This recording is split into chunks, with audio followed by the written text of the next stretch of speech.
So recently I made a video talking about why I left America to live in Asia.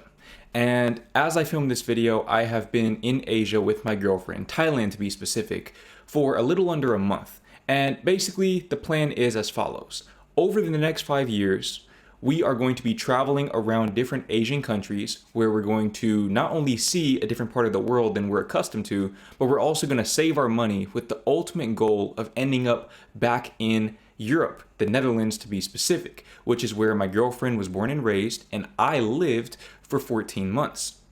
America is not even on either of our radars because, quite frankly, it is just not a very good place to live in this day and age.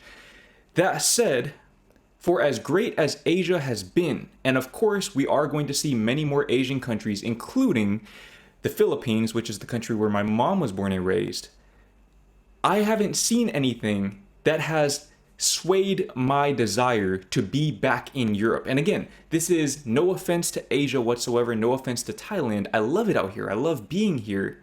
But all else being equal, I would much rather be in the Netherlands. The Netherlands is honestly my home. I spend my time learning Dutch because, again, I'm preparing to live and settle down in the Netherlands. And it seems that Brian here has come to a similar conclusion. Now, I don't know which European country in particular he's planning on settling down in, but I'm assuming we are going to find out because in this video, I'm going to be reacting to a video about why I chose Europe over Asia and America as an Asian from, again, Brian. I don't know how to pronounce your last name, Brian, if you're watching this, and maybe you could help me out with that. But without further ado, let's go ahead and get into this reaction.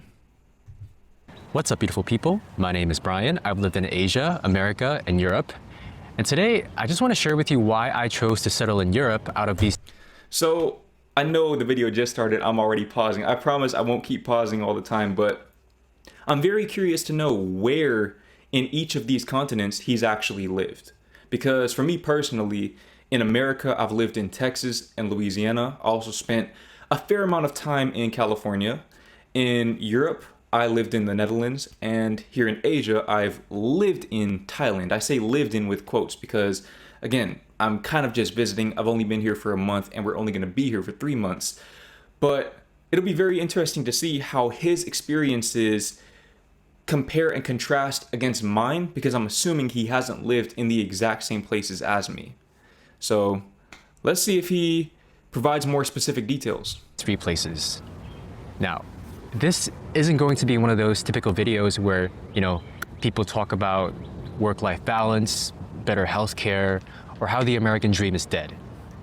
Like, I don't want to repeat stuff that everybody kinda already knows. And I just kind of want to share something that's unique to my own experience. So he says he doesn't want to share things that everyone kind of already knows. And that's a fair statement to make. I myself have made my fair share of the kinds of videos he was just talking about. The thing is, we know stuff like that. He knows stuff like that. I know stuff like that. You know stuff like that. You know that the American healthcare system is broken. You know that the American dream is dead. The problem is most Americans don't. And that's why I make the videos I make. And it's great that he's going to provide his own unique experience. He's going to provide a different perspective on that. But I do believe it is still important to make those kind of generalist videos because a lot of Americans are truly lost and uninformed. Now, for my story to make sense, first I have to tell you a little bit more about my background. So I'm Malaysian American. I was born in the US in Queens, New York. And after about the age of 7, I lived in Malaysia until I was 18. During my time living in Malaysia, I always had a hard time fitting in. Most cultures in Asia have a collectivist mindset. So it's pretty interesting he says Malaysia because Malaysia is actually right near the top of the list of places that my girlfriend and I are going to be traveling to here in the coming years. So I expect to spend an extensive amount of time in Malaysia, Thailand, the Philippines, etc. So I'm very curious to hear what he has to say about Malaysia because maybe he'll convince me otherwise. I don't know. And Malaysia is a bit more relaxed in that regard, but it's no exception. So what this means is that, you're expected to follow the group. do the same things that everyone else around you does and think the same way that the group does. You're discouraged from openly questioning things or standing out because oftentimes that can come across as disrespectful or weird. And if you don't follow these norms that are set by the group, you kind of get ostracized in a way, which was kind of what happened to me. In my case, I don't think it was ever intentional because most of my peers actually liked me. It's just that they never really went out of their way to actively include me in their friend group. Like, I've lost count of how many times I've had to watch people make plans without me. But I guess that's what happens when you're an outspoken person. You don't really care what everyone else does, or, you don't really care about following everyone else wherever they go. Growing up in Malaysia, Before we go any further, it's interesting because he said that he was born in Queens, New York. Now, if you've never been to New York City, basically it's probably the most individualistic place you can be in one of the most individualistic countries you can be in. And he said that he was there until he was 7 years old. Those are your formative years. So if you don't know anything about psychology and how the human brain develops, basically those years are generally the most critical for developing your worldview. A lot of the conclusions that you draw about the world, you draw during that formative year period. So it seems like, and this is just from the outside looking in after 2 minutes of hearing about his story, it seems as if he kind of took that New Yorker mentality to Malaysia, and because of that, there was a lot of cultural incompatibility there. So he was kind of like a New Yorker in Malaysia, if that makes sense, which was probably compounded by the fact that he's ethnically Malaysian as well. So that probably made matters worse, because if I went to Malaysia, I would automatically stand out because I don't look Malaysian, I don't appear Malaysian. So I would almost have that expectation that I was supposed to stand out, whereas because he went there so young and he's Malaysian, he probably had the expectation that he was supposed to kind of fit in and be accepted by the group, and he wasn't. I'm not trying to turn this into a psychology lesson. Again, I don't know much of anything about him, but that's just from the outside looking in, my best explanation for why he feels this way. I had to spend pretty much every birthday alone, crying myself to sleep because I barely had anyone who would go out of their way to show me appreciation and celebrate my birthday with me. And I guess that just kind of shows how lonely I was. Another major struggle that I had in Malaysia was related to the question of happiness. In Asia, happiness isn't really seen as a priority. Whereas in the West, happiness is kind of the entire point of living, which I'll get into a little bit later. What really mattered was fulfilling your duty and following the path that everyone else laid out for you, which pretty much was get the best grades in high school so you could get into the best university, so you could land a stable office job, so you could get married and start a family, so your kids could grow up and do the same thing all over again.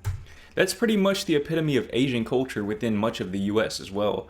I mean, growing up in Dallas, there were definitely a lot of Asian descendants and Indian descendants, and generally those people were at the top of the food chain in terms of schooling.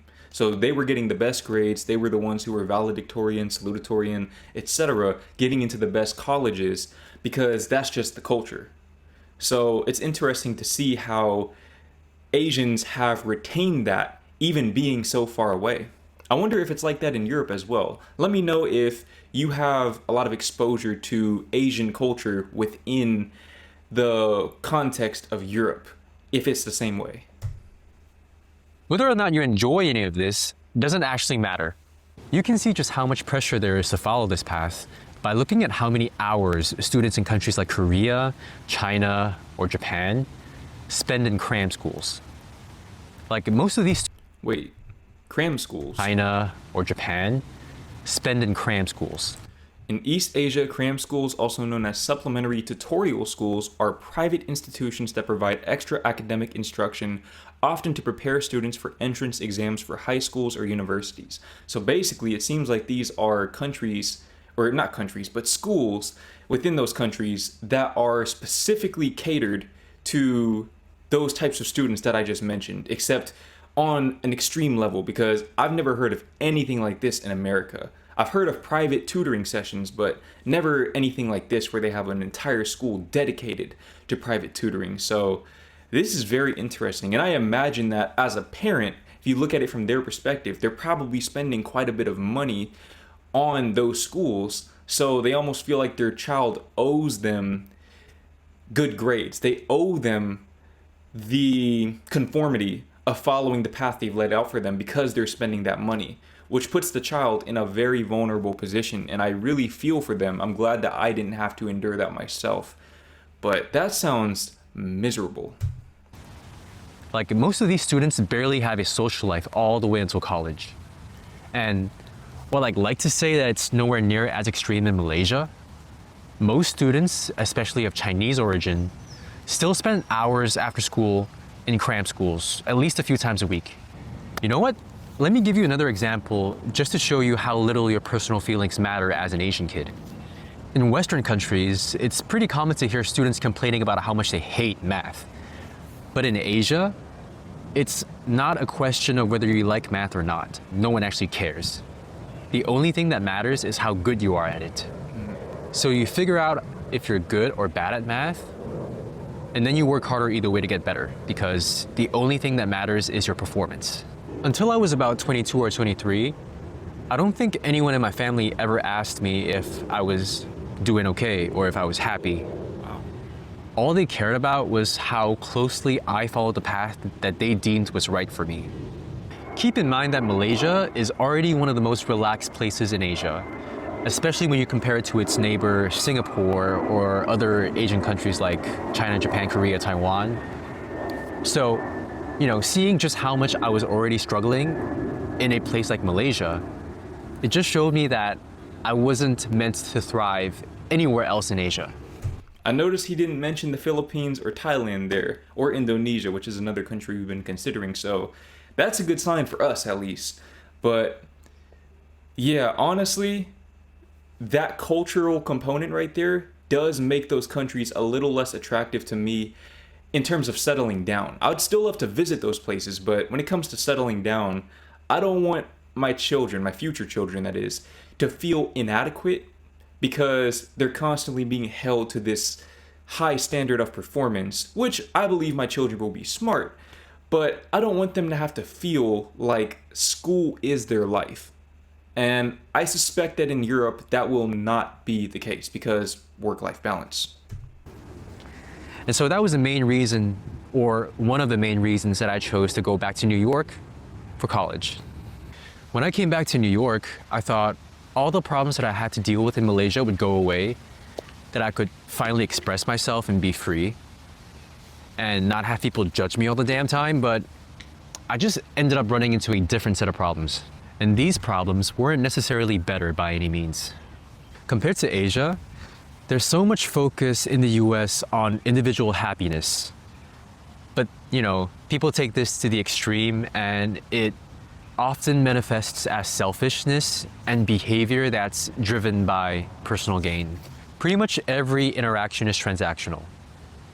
And the mindset that a lot of Americans have goes pretty much like, I sacrificed my time and energy entertaining you for what you could potentially give back to me. So, to be fair, I'm not saying that what he experienced is wrong, but I do think that is much more of a New York, LA, maybe even Chicago, and definitely DC sort of thing, where these interactions are transactional because everyone's so focused on making it to the top. So they're always thinking in terms of that exchange of value, so to speak. Whereas other places like where I grew up in Texas, although Texans are very, very flawed, rest assured, you don't really see as much of that. You don't see as much of that in particular. People are okay with having those casual interactions. I've met many people with whom I had very casual conversations, didn't even get their names, but I left those conversations feeling a lot better, and I'd like to think that they did as well. Because it was genuine. They were organic, and usually rooted in some sort of common passion or interest, like basketball. So I will say, and maybe he did travel to other places in the US, I don't know, but that's probably a lot worse in New York than it is in a lot of the rest of the US. Therefore, I want to know what it is that you do and what your position in society is. I don't give a fuck about the person that you are. Like, I know I'm exaggerating a lot here, but you get my point. This transactional mindset bleeds into the most mundane things that you can think of, like compliments. In America, if you receive a compliment from someone else, you're expected to give a compliment back. Like, if you've seen a group of American girls constantly complimenting each other over every little thing, you know what I'm talking about. Yep. And that's why people say Americans are superficial, because we say a ton of nice things that we don't actually mean simply because that's what's expected of us. It's interesting that he says we and us when referring to Americans, which again kind of validates my point earlier about him still identifying subconsciously as an American because that's where he spent his formative years. Again, I could be reading this completely wrong, but I think that kind of ties back into why he felt so out of place in Malaysia. To be fair, I probably wouldn't have struggled with this as much if I wasn't living in such a cutthroat city like New York.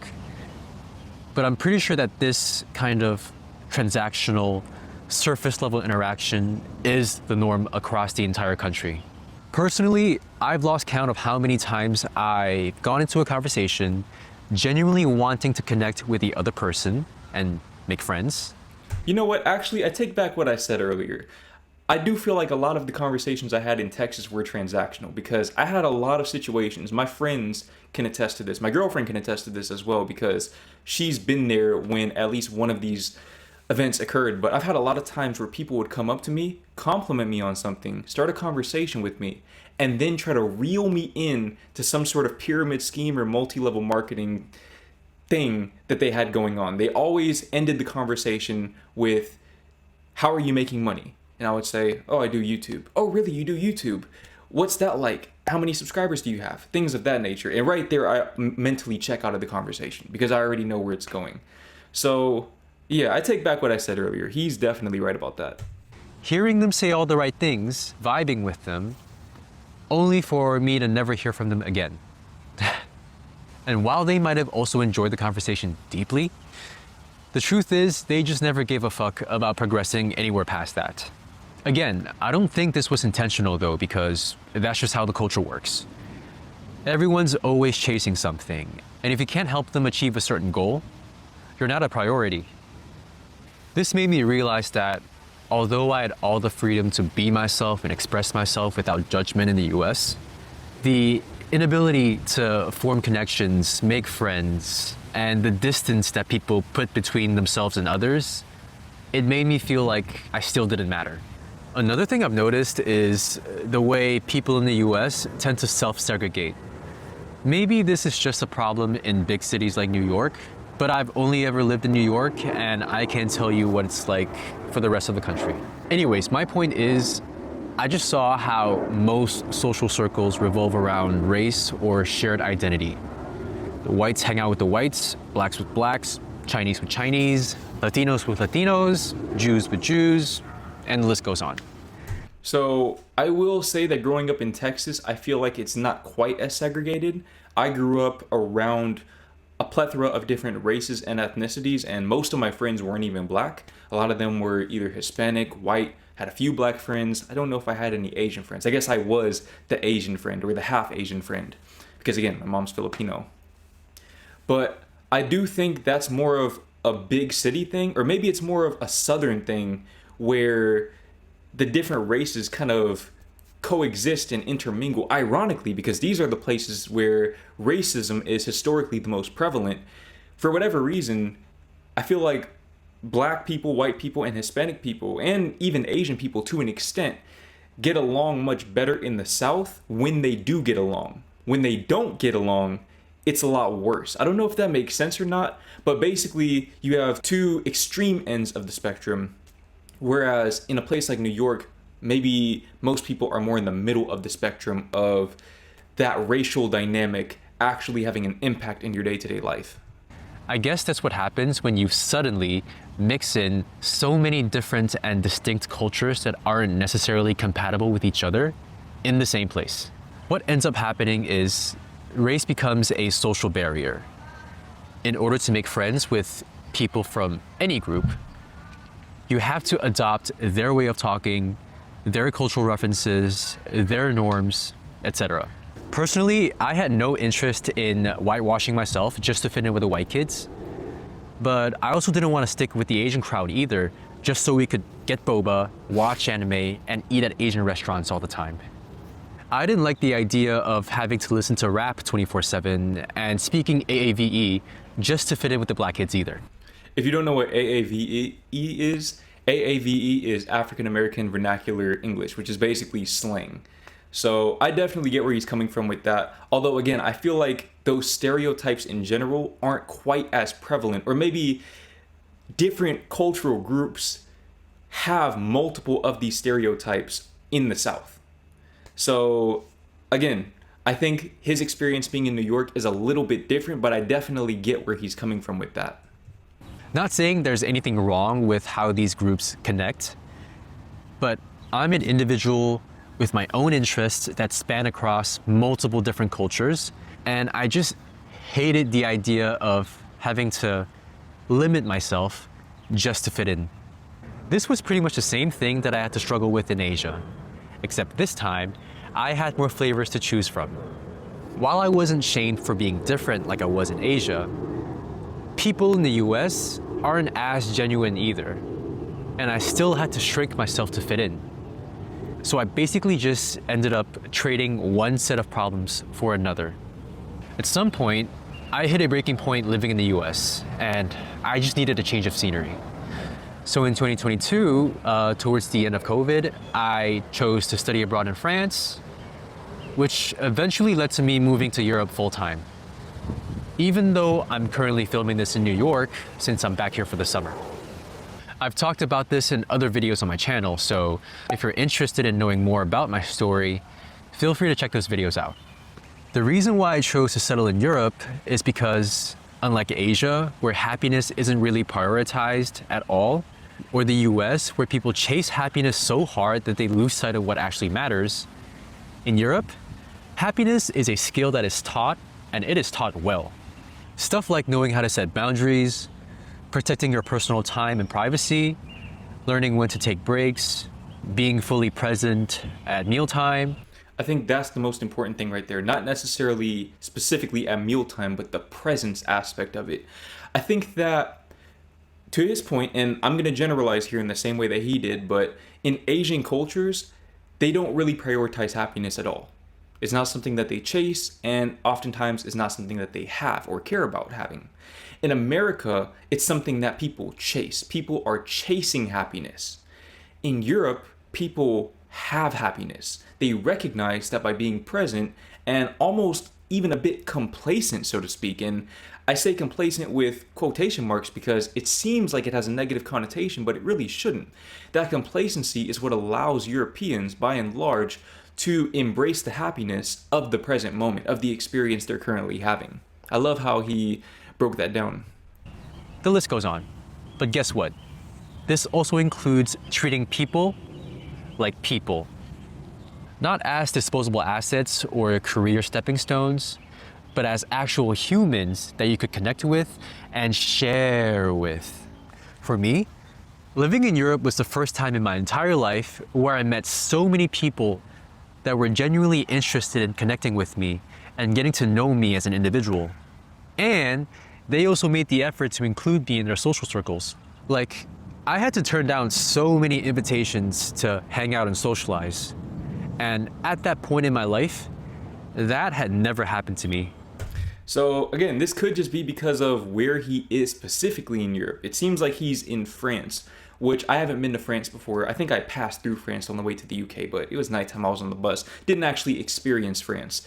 I've heard, and please correct me if I'm wrong, because I'd really love to be wrong about this, but I've heard that in the Scandinavian countries, the culture is a lot less friendly to outsiders. People already have their established social circles, and they kind of stick with them even into adulthood. So it's very difficult to build a social life when you're from somewhere else living in a Scandinavian country. But again, please correct me if I'm wrong on that, or if I'm right about that, explain why that's the case. Why is it like that in the Scandinavian countries in particular, but not places like the Netherlands or France? I'd love to know more about that. One time I was doing pull-ups at a park in Brussels and I was sharing the pull-up bar with this other guy. We struck up a conversation and he ended up inviting me to a barbecue at his house. And we just met each other. Like, where else does stuff like this even happen? And it doesn't just stop there. People in Europe are also taught how to maintain relationships. Before I moved to Europe, I barely had any friends that would actively reach out to me to make plans or just to check in. But on the other hand, that's actually how most of my European friends operate by default. I also mentioned this in a previous video, but some of them even took the time and made the effort to visit me months or even years after moving away to a different city. And maybe it's just me, but I feel like it would have been impossible to find friends like this in the US or in Asia. Anyways, Europe isn't perfect, obviously, but to me, it's the perfect balance between the US and Asia. You have some of the structure of Asia, but without the emotional repression. You have the freedom of the US, without the fakeness and the superficiality. Overall, it just makes sense for someone like me to settle in a place like that. But that's just my story. I'm actually really curious to hear what you guys think. So, first of all, to Brian, if you're watching this, on the off chance that you're watching this, I appreciate your vulnerability. I love when people turn that camera on and actually speak what they're feeling, because very few people have the courage and the audacity to do that, much less do the thing that you're speaking about in this video. That said, pretty much everything that he said throughout this video resonates with me. I mean, I do feel like Europe is in that Goldilocks zone. And I say Europe, I'm generalizing. What a lot of people from Europe don't really understand if they haven't been to America or even Canada, Australia, Asia, etc., is that European countries, for as different as they are, have a lot more in common with each other than they do with those other places. So when I generalize Europe, or when he generalizes Europe, I think that's the reason why we feel so comfortable doing that. Europe seems like it's in this Goldilocks zone where you kind of get the best of both worlds without a lot of the drawbacks that the other places provide. And of course, neither of us have been to every single place on this planet. Perhaps Australia provides a similar experience. I wouldn't know because I haven't been there. But what I do know is that from what I've seen in Europe and what I've seen in Asia and the US, I am very, very comfortable with the decision to settle down in Europe in the future.